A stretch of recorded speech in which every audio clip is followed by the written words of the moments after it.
Korang cuba teka ni apa korang? Cuba teka macam rambut nenek je. Walaupun nampak macam rambut nenek, bukan. Just janji. Kita nak buat dessert yang viral kat Korea, nama dia Dubai Chocolate Cookie. Walaupun it's not actually a cookie, tapi kita akan buat. Kita ada big news at the end of the video. Nanti korang kena tunggu tahu kan? Okay, so first kita nak masakkan kita punya Dubai dia. Kita akan letakkan kita punya kunafa. Okay, yang ni kita akan masukkan dalam oven sampai dia crispy.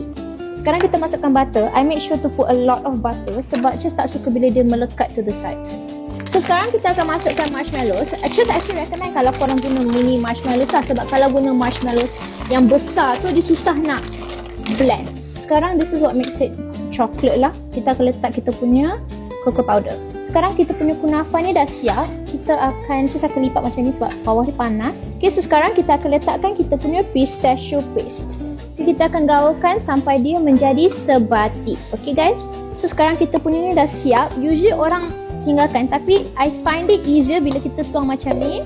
Ni kita akan buat dia sebagai roll.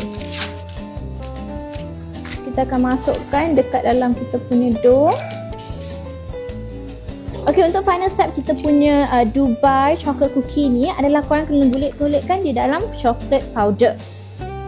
Inilah kita punya Dubai chocolate cookie tak korang. Okay, kalau korang nak rasa just punya air tangan just masak sendiri, korang kena datang kat Wisma di Herbs 17 ke 18 ni tak korang.